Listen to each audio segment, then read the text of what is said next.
In Matthew 8, verses 1 through 3, there's a story where a man with a serious skin disease, what the Bible calls leprosy, comes to Jesus and he kneels before him and he says, "Lord, if you are willing, you can make me clean."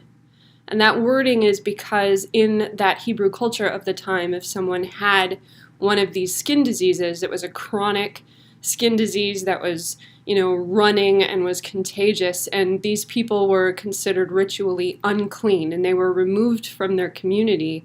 And so when this man comes to Jesus, he's not just looking for what we would think of as healing, he's really looking for a full restoration. Lord, you can make me clean. And there are several things in this story that are so significant. One really amazing thing to me, there's a lot of stories in the Bible that are really just, about one person's interaction with God. And we can learn from them, don't get me wrong. But this story really encapsulates everyone's story because the leper needs restoration in every possible way. He is sick. He's dealing with the ravages of disease in his body. He's probably dying. Because of the way the culture treated this disease, he's been separated from his community, from his family. So he is socially alienated. He actually had to go through the world with rags wrapped around his face, and he would have to call out, "Unclean, unclean," so that no one would come near him or touch him. So he's separated from people. And in that culture also, it was generally understood, whether it was true or not, that leprosy came on someone because of their sin, because God was judging them, or because someone had cursed them. It was kind of, a black magic, demonic kind of thing. So he's also spiritually oppressed. And finally, because lepers could not enter the temple, they were ritually unclean, he was separated from God. And so he comes to Jesus and he needs everything that any human being could possibly need. He needs to be restored to relationship with people. He needs to be forgiven. He needs this curse lifted off of him. He needs to be healed.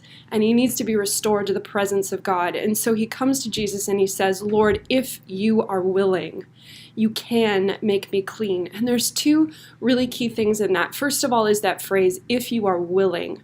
See, it really, really matters if God is willing to help us. That word willing in Greek, it's the word thelo. It doesn't just mean like, I have a plan or I will do this. It means this is my desire. This is what I want. This is what I'm inclined to do. If God is willing to do this, it's because he wants to do it. Nobody's twisting his arm. Nobody's making him do it.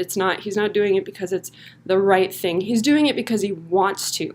Because in a deep and personal level, this is his desire. So the leper is saying, "Lord, if you desire it, if this is what you want, you can restore me in every way." And the second part is where he says, "You can." Willingness is the first piece that we need, and ability is the second. And so he's coming to Jesus and he's recognizing, you have the power. You can restore me if you are willing. And I think a lot of us ask this same question. We get it. We get that God is powerful, that he can do it. But we're not always sure that he wants to. And sometimes I think we're afraid to ask. I'm sure the leper was afraid. When he came to Jesus, what if Jesus had said no?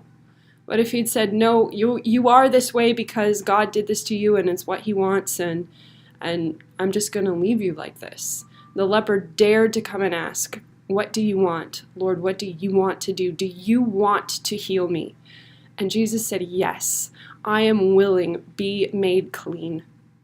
And just as the leper in his need represents all of us, I also believe that in his healing, in his cleansing, he represents all of us. Jesus is saying to all of us, "Yes, I am willing. I am willing. I do want this." Jesus said, "This is why I came into the world, to seek and to save the lost. I came into the world to destroy the works of the devil. I came into the world to set you free and to give you life abundantly. This is what I want." Does that mean that every single one of us, when we come to God, that we're going to be instantaneously physically healed?